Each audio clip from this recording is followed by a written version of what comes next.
Coming up next, Living on the Edge with Chip Ingram.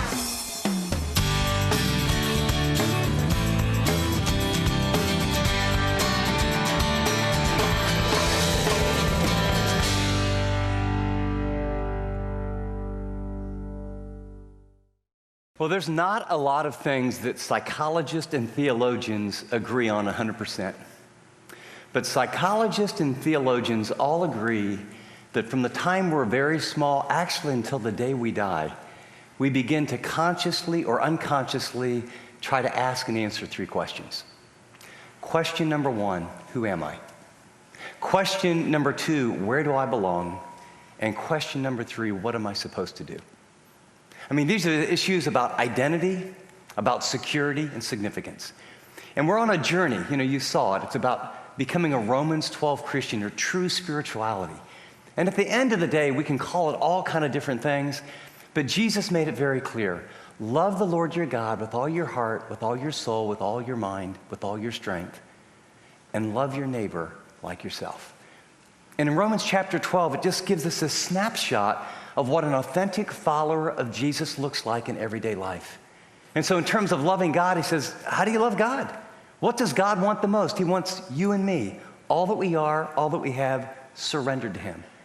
And then realizing that it's a battle and the world system wants to seduce our heart away from our Savior. He wants us to be separate from the world's values. Well, now we're going to move from verse 1 and verse 2 to verse 3 through 8. And here what we're going to learn is, how do you come to grips with the real you? You cannot and I cannot love other people if you don't love you. I mean that not narcissistically, I mean in a very healthy way. How do you look in the mirror, not just physically, but in the mirror of your soul, come to grips with who you really are, and say, I'm fearfully and wonderfully made. I matter. God has a plan for me. I'm not too short, I'm not too tall. I have the right personality. I have the right gifts. I don't need to be like anyone else. Here's the fact of the matter.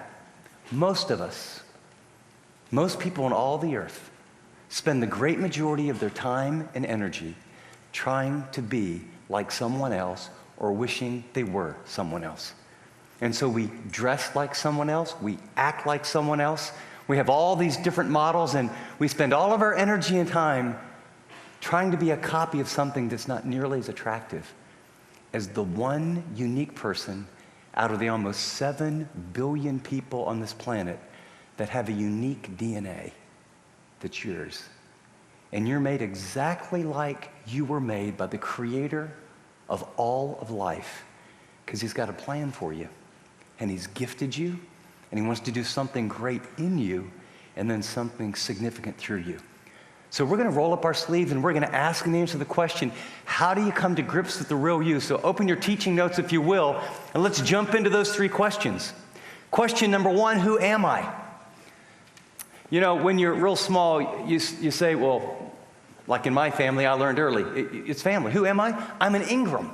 My dad made it very clear that that name was important, so you better not go out and do anything that would embarrass the Ingram name. You get a little older and they say, who are you? And we often give our profession or our work. Well, I'm a scientist, I'm a software engineer, I'm a stay-at-home mom, I'm a construction worker, I'm an electrician. And so who I am, my identity is around what I do. As we get a little bit older or as life changes often, then it's about our passion. Well, I'm a mom, I'm a surfer, I'm an artist. But it all goes back to from the time you're small to those late teens to early adulthood, then especially a little shift in midlife. What's our identity? You're always asking this question. And by the way, for those of your parents, so are your kids. The second big question we're always asking are, where do I belong? This is about security. And so remember in school when there were cliques? Isn't it weird? I mean, every school, you got the athletes, you got the nerds, you got the cool group, you got the in group, you got the really out group. And then there's clubs, so you join different clubs. Then sometimes where I belong, it's my ethnicity, the people that look like me. Or sometimes it's around where we belong. I'm an IBMer, I'm an HPer, I'm a Googler, right? You know? Other times where I belong is, well, I belong to this country club. and people like me go here. Or I belong to this gang because I wear my pants down here and I got some bling. Or I belong because in some gangs you have to kill someone to get in. And then I've got a tear tattoo right here to prove that I'm in that. You need to understand that the same dynamics when you're small or later in every one of those is every person is made by the God of the universe to need to belong, to need to understand who you really are. And we go about it in some ways sometimes that are very dysfunctional. In fact, sometimes very dangerous. Third question we're asking is, why am I here? What am I supposed to do? I mean, it's fundamental. It's so fundamental and so overwhelming, sometimes we blow past this one. I mean, when's the last time you actually stopped and said, why am I on this planet? What is the meaning of life for me?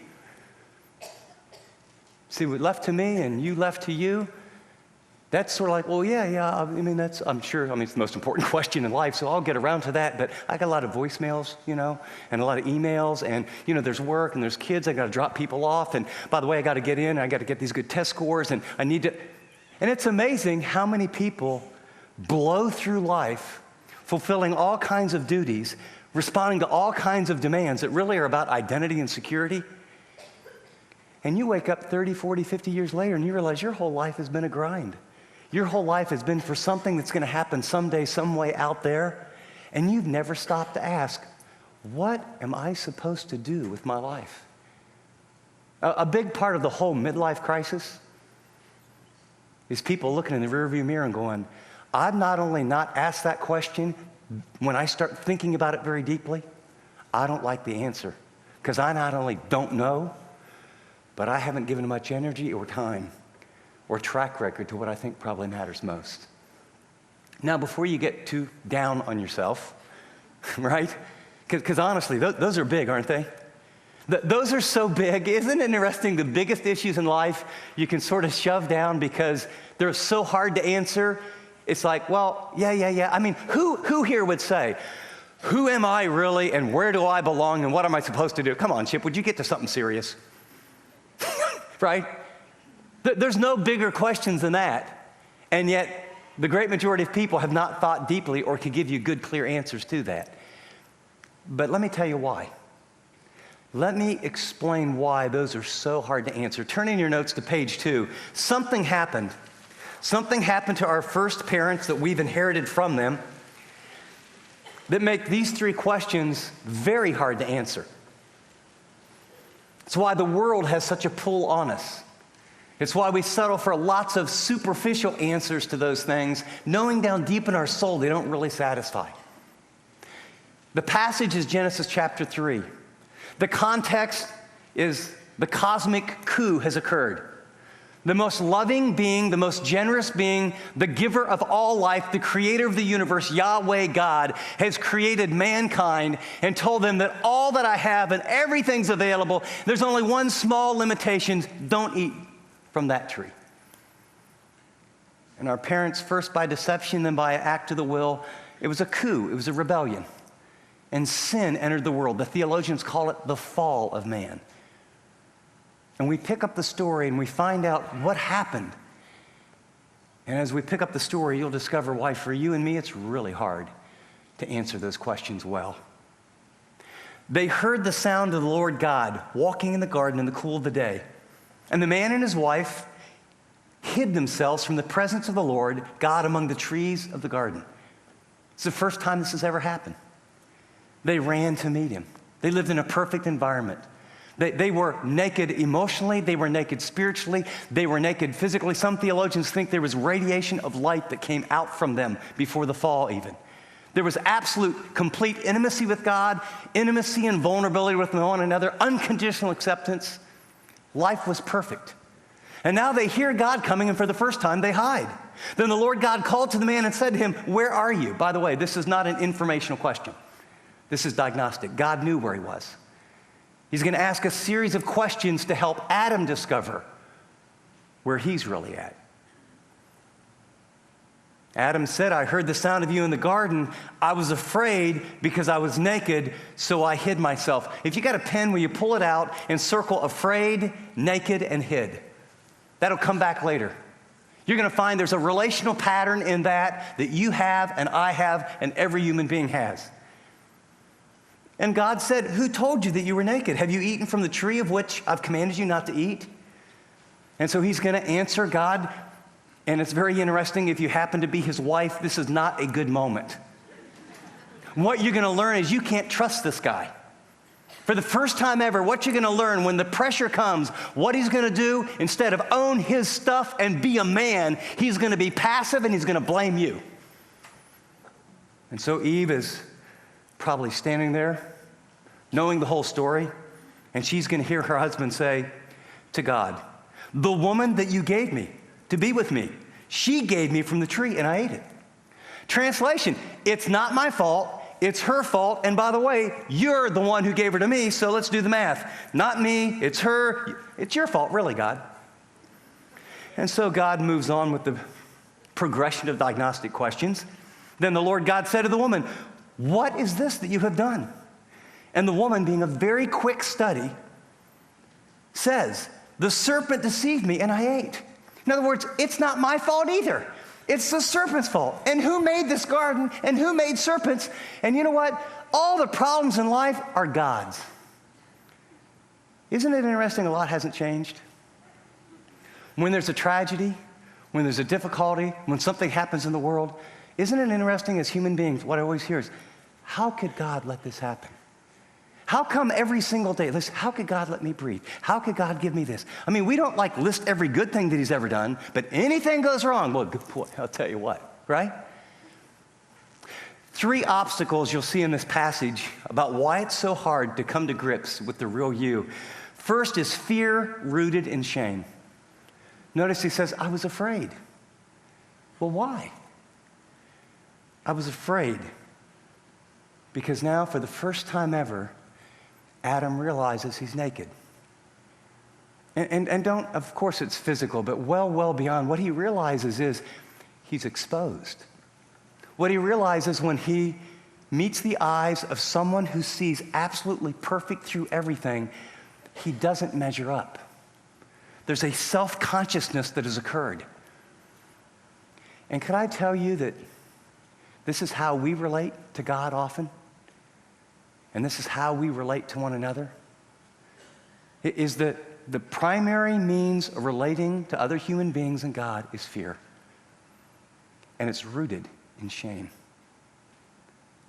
See, I mean, if we get all the superficial sophistication and all the pop psychology out of the way, if I could remove every ounce of veneer from your life and mine and all the image management and all the ways you kind of frame things and all the levels of denial that you have, down deep in your heart and your soul, if someone knew all of you, I mean all of you, the thoughts, the envy, the motives, the things that you've thought, let alone the things that you've done, down deep in your heart, you're pretty convinced you'd be rejected.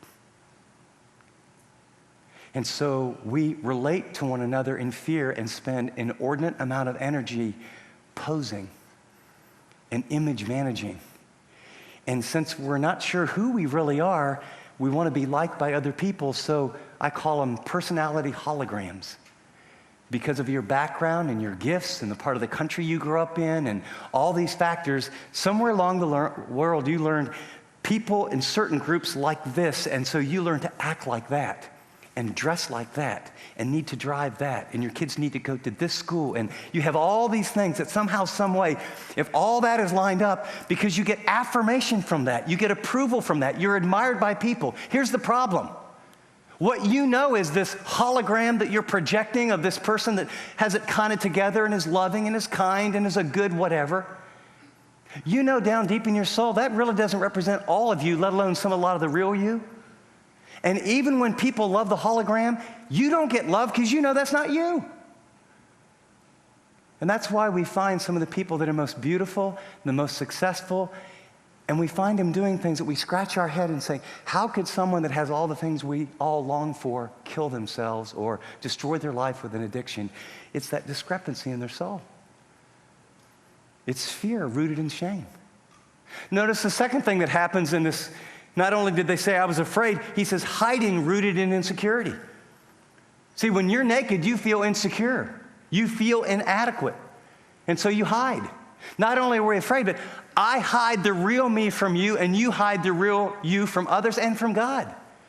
Isn't it amazing when you don't feel like praying, especially if you down deep feel, you know, sort of that low-grade guilt in your soul?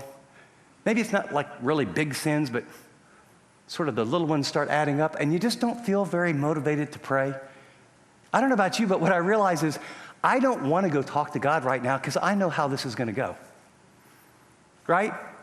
He's going to cause me to be honest, expose me for who I am, and I don't like that. And so I play this game like, well, if I don't really talk to him very deeply right now, he doesn't really know. But don't you do that with your mates, those of you that are married? Don't you do it with your roommates? Don't you do that with your best friends? Don't we play that game? We have fear that's rooted in shame, and then we hide in our insecurity. And can I tell you something? Here's a great little message to learn. This is a freedom message for me. Everyone on the earth is desperately insecure. Desperately insecure. And if you're saying, oh, no, I don't know if I really buy that one. Well, let me tell you a little story that was a liberating one for me. The first place that I had the privilege of pastoring, I was 28 years old. It was instead of a mega church, it was a mini church. It's out in the country, about 30 miles outside of Dallas. That whole town was about 3,000 people. And then outside the town was this little white building, and we had 35 people. And so it was my very first pastorate, and I didn't know what I was doing, but this was, the place God called me to. And I thought it was like a rural church because people had pickup trucks, and they all had their ranches and horses. But after about 2 months there, when I started visiting the people in their homes, not only did their homes have the Southern Living magazine, like on the coffee table, their homes were Southern Living magazine. And there's only 35 people, but this guy owned the Honda dealership, the Yamaha dealership, apartments in downtown Austin, and oil and gas. And this guy owned, not worked at, he owned an insurance company. I don't know how you do that, but someone has to own them, I guess. And this guy over here had one of the major CPA firms downtown. And all of a sudden I realized from my very middle class, my dad through the Depression roots, kind of, both parents, school teachers, all of a sudden I realized I'm pastoring 35 people, but they're mega wealthy. At least they're mega wealthy from where I came from. And I'm intimidated to death. Have you ever been around someone that makes you feel really insecure? And I would say things, and I would feel small, and I would think I'm dumb, and I don't know about that, and I know they're smarter than me, and they've got all this stuff. And, well, Chip, we're not going to be in church because we're going to go out of town. It's skiing season, so we're going to Vail. Oh, wow, that's in Colorado. To our cottage, and then we're going to go to our condo in Corpus Christi, and it was like,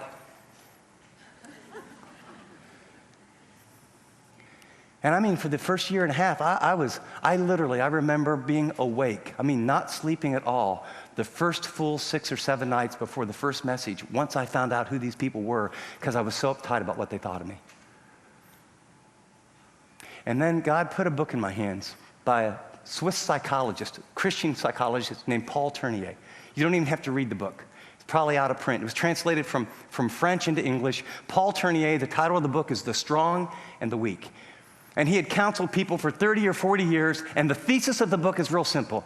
Everyone on the face of the earth is desperately insecure. Some people express their insecurity with strong reactions. They power up. They tell you who they are, where they've been. They dress flashy. They tell you how many people report to them, how many letters behind their name, what their kids' SAT scores are. You start to cross them, and they get angry, and they power up, and all of a sudden you feel small, and you back away. And people that are desperately insecure that power up, guess what they do? They power up with strong reactions to create distance because down inside they're a scared little boy or a scared little girl just like everybody else. And they hide behind it. They just have different fig leaves than other people. And over here you have people who have weak reactions. And they have weak reactions, and they stare at their feet a lot, and, I can't do anything, and I'm unworthy. I had a very terrible experience. I've been through a lot, and you probably can understand it. And when you first meet them, you try to help them. Then you try to help them, and then you meet them, and then they have this recorder. I'm a victim, I'm a victim, I'm a victim. Life's terrible. I'm unworthy. I'm a terrible person. No one would ever love me. And after about like 5 meetings, you go, you know what? You might be right. Right? I mean, you know what I mean? And so what they've done is they don't really want help. They want sympathy and attention. But when they act like that, it creates distance. It's a self-fulfilling prophecy. They figure a way to act in ways where people say, I won't get close to you. It works. But there's not a nickel's worth of difference between the two, the strong reaction and the weak reaction. Well, I was around mostly people that were powering up, and I was scared to death. And I read that book, and it was literally like, in those cartoons where bing, a light bulb goes off, bing, a light bulb went off. And I still remember the first time I'm meeting this guy for breakfast, and he starts telling me about this, and I'm investing in that, and I'm going to do that. And I just kind of leaned back, and I thought, man, this guy's desperately insecure. And then I got to know his marriage and his problems and started counseling some of his kids. And I still remember thinking, man, these people are as messed up as me. In fact, I think money can make you even more messed up than me. And I just decided, you know what? I'm going to stop pretending. And I took my mask off at a new level and befriended them. And I watched God do a miracle. He did a miracle in them, but he did a bigger miracle in me. And it was like that early journey, you know what? Just sort of my new radar became for years and years and years. Everyone's desperately insecure. And you cover it one way, I cover it one way. Some people cover it with, what they've done and their performance and their success, and other people with their story that they tell. But you know what? It's called the fall. You relate patternly in little ways or big ways out of fear. And you relate and I relate by hiding. And we hide because we're insecure. The third relational implication and why it's so hard to answer these questions is blaming rooted in denial. The man says it's the woman. The woman says it's the serpent. But ultimately, they both blame God. Now before we go on, because we're going to talk about Romans chapter 12, verses 3 through 8, is actually going to help you discover. The tipping point of discovering who you are, where you belong, and what you're supposed to do. Verse 3 will tell us in just a minute who you are. Verses 4 and 5 will say where you belong. And verses 6 through 8 will be the beginning of you getting really clear on your role and what you're supposed to do. But I want to tell you kind of a follow-up story, because it's one thing to say, okay, everyone's desperately insecure. What do you do with that? Give me something to help me, because your body language in this room right now, you're not like going, oh yeah, that's really true, but you're almost there. Except for the small portion of you going, hey man, I don't think he's talking to me, right? I think, right? Must have been 10, 15 years later, and I'm on this journey. In fact, on a 3x5 card I wrote shortly after that, it's just my desire cards to renew my mind. Lord, I long to be more authentic in every relationship by your power and your grace. And so 15 years later, I find myself, we ran out of room where I was pastoring, and one of the business guys put it on the radio, and pretty soon it was on a bunch of stations, and I was invited to, I found out later, a very exclusive dinner. It's called the National Religious Broadcasters, and they had probably the top maybe 20 or 30 communicators in America with their wives, and these people put on this dinner. And I had no idea, like we're on 10 stations, or I don't know. It was not like, it was like Chuck Swindoll's on every station, has written 25 or 30 books, and he's sort of the voice of America. This is 25 or 30 years ago and still going strong. And so I come to this dinner with my wife. It is like, it made when I was intimidated before seem like, just baby steps. And so of all things, there's, they go around and they have a little nameplate, and so I sit down, and the nameplate next to me is Chuck Swindoll. And I'm going, oh no. And so, I have time, and I'm sitting there, and for me too, I'm from California, and I got a tie on and a coat, and I'm totally uncomfortable just in how I'm dressed, and it's real fancy, and it's in a real fancy place, and he sits down, I sit down, and I'm sitting there thinking, what am I going to do? Because I'm not thinking I'm insecure, I'm feeling very insecure. And so I go through my mind about, like, how should I do this? Maybe I'll take the, hey, Chuck, how's it going, man? Nah, I don't think that'll work. How about the real, excuse me, Dr. Swindoll, how's the ministry going? Nah, I don't think that'll work. I was literally, don't you all do this? Like, what am I going to do in this situation? And I remembered this. Everyone's desperately insecure. I can't really believe he is, but I'm thinking the Bible's true. So I just thought, I'm going to keep applying what I've been learning. And I tapped him on the shoulder. He turned, said, excuse me, Mr. Swindoll, this is my first time here. And I just have to tell you, I'm way over my head. This is very intimidating. We're not on very many stations. I don't not only know how to act, I don't know how to do this whole broadcasting thing. Could you give me a couple tips? And I'll never forget, he pulled back his chair, put his arm around me like this. We got back, Chip, call me Chuck. And for the next half hour, he began to explain the journey. And then for the next 6 or 7 years, I went to that dinner. Chip, come here. And he would kind of say, well, tell me what's happening. And then he would coach me. And why? I could have posed. I could have said, do you understand? We were only on one station. We're on 7 stations now. What do you think? Oh, yeah, worldwide. Well, that's pretty good, But do you understand what happens when you take off your mask and you're just real and you're honest with where you're really at? Do you know what it is? You know who's coming out? The most attractive person on the planet that God made. The real you.